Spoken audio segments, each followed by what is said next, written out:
Waya wa domo avera me kevije me. Ni dogwima bobugina uji wagamie o. Iselogbe. Era mege ekabakanira wa ato baba. Agiwe ima wana wakba ware. Waya wa wese. Olita gesi muiyore o. Walare na gbazo eten. Baba kemiye walare. Walare o. Brother and sister walare. Oro pagasi o. Tapui o bien. Olita gesi muiyore o. Walare na gbazo eten. Baba kemiye walare.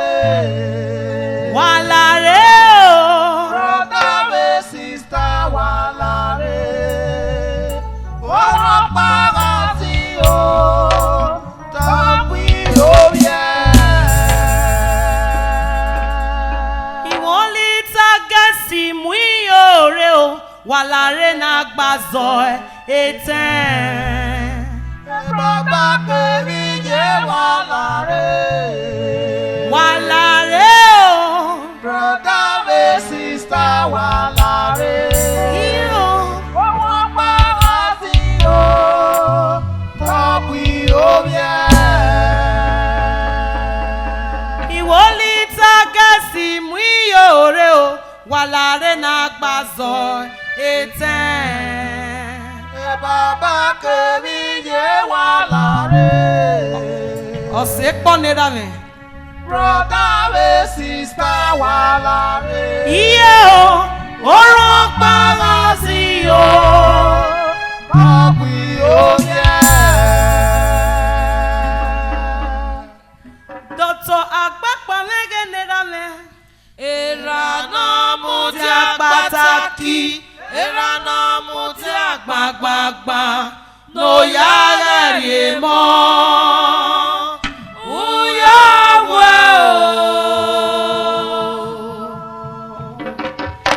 ẹ̀pọ̀n wẹ̀. Dr. Agbapa megenera me. Ukoniwe bo one of udo. Ìrànà mú tí a pàtàkì, ìrànà mú tí a gbàgbàgbà, lóyà rẹ̀ mọ́. Uyàwó ẹ̀pọ̀n wẹ̀. Dr. Agbapa megenera me. Ọmọ pàtàkì iná sọmú yìí. Èlòdè jọ̀rọ̀. Ẹ̀yin yóò bọ̀ yá sí wẹ̀lú wúmúnyá. Ẹ̀yin lè ra èèwò wá wẹ̀. Dr. Agbapa nera nogi. Era no yozu gbegbe ya mu imane Olita gesi. Wowo ujuga mie dadi. Era no magi Olita gesi de. Baba venu yari oboji mayeke. Ekponu fi oboji yari goladianu yawi obonima. Egi dibu. Uvon me okanga avon runda ezeika. Veni manivi Olita gesi ta. Eri okanga je. Ìlànà mú tí a pàtàkì, ìlànà mú tí a gbàgbàgbà, lóyà rẹ̀ mọ́. Uyàwó o.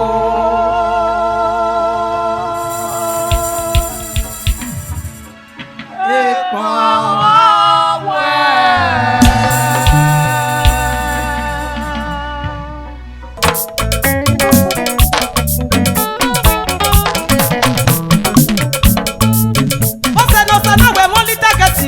Mama,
kone gaya gwalobo no yewo salobua.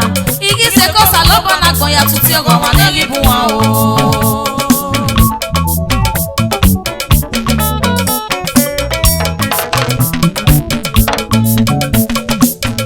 Osekwene mi lati mamoria, rudemi na mu wa bala le ruji ona la salobo paseji. Iteye kone gaya gwalobo no yewo salobua. Igi seko salobo na gbonya tuti ogo wa negi buwa o.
ebome wuro mere. Ede ya sede uki ya suki ubo ya suko. Nu ya sui mahia ni mama na de kwebe. Ebe mama de kwima Olita me gedera me. Raba mi me bome lekete nuye.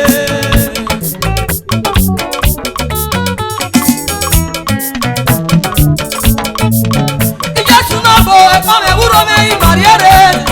Muya si makoko ni mama na dosala.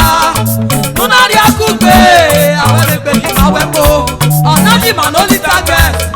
Ebome wuro mere. Ede ya sede uki ya suki ubo ya suko. Nuya sui mahia ni mama na dekwebe. Ebe mama dekwima Olita me gedera me. Raba mi me bome lekete nuye.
sí ọ̀sẹ̀ pọ́nlọ́ rẹ̀ mẹ́.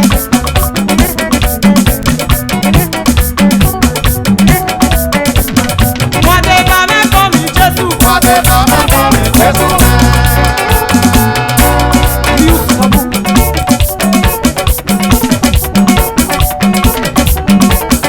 Wàdé bá mẹ́kọ̀ọ́ mi Jésù. Wàdé bá mẹ́kọ̀ọ́ mi Jésù.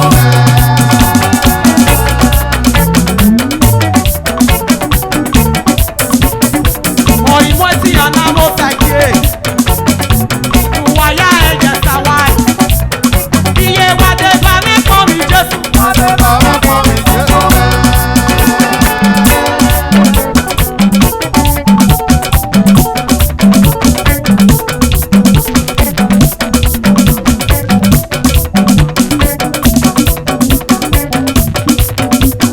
Wàdé bá mẹ́kọ̀ọ́ mi Jésù. Wàdé bá mẹ́kọ̀ọ́ mi Jésù.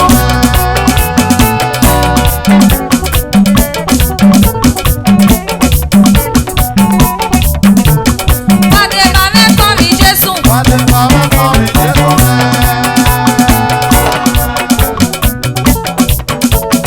Mọ̀ aláwòsàn n'obi Olita.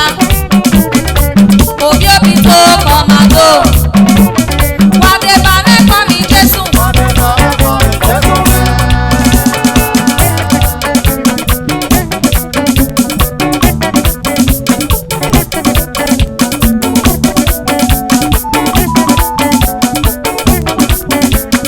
Wàdé bá mẹ́kọ̀ọ́ mi Jésù. Wàdé bá mẹ́kọ̀ọ́ mi Jésù.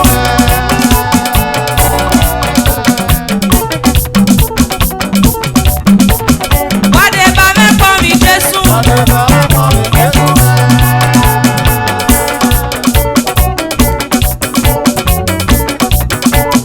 Mọ̀ èdè sí ní n'obi Olita. Obi obi tó kọ̀màdó kọ̀màdó. Wàdé bá mẹ́kọ̀ọ́ mi Jésù. Wàdé bá mẹ́kọ̀ọ́ mi Jésù.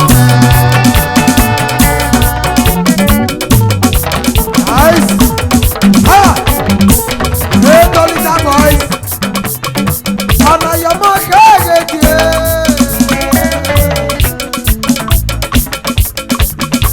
Ọ̀nà yọmọ kéèké.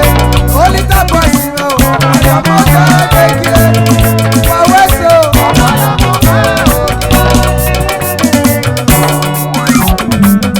Olita boys ló tún ẹ. Olita ni mo ṣe wù wáyà lọ. Ogi ome ẹsẹ o. Ọ̀nà yọmọ kéèké.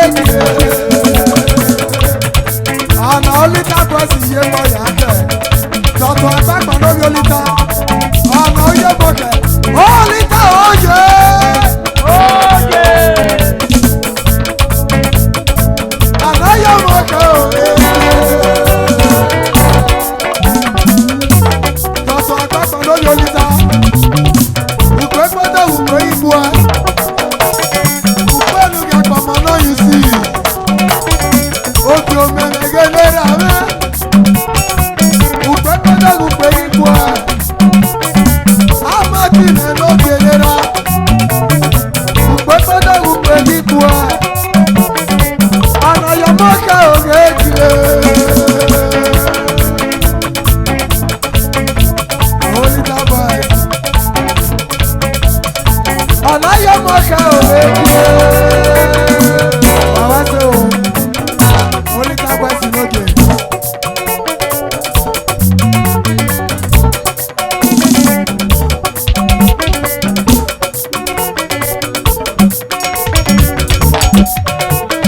Wàdé bá mẹ́kọ̀ọ́ mi Jésù. Wàdé bá mẹ́kọ̀ọ́ mi Jésù.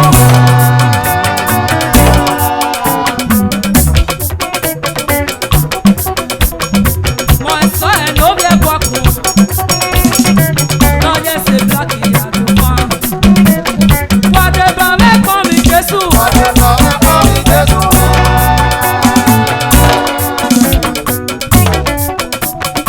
Ọ̀ìtò lóbi ẹwẹ́ ló sẹ́. Èké ìtò Priska. Ọ̀dẹ̀ bá mẹ́kọ̀ọ́ mi Jésù. Wàdé bá mẹ́kọ̀ọ́ mi Jésù.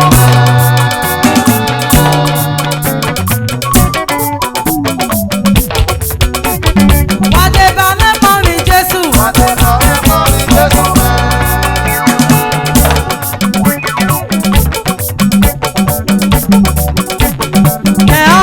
yo sanyale. Nakoya ye neli billions. Whatever me mommy Jesus.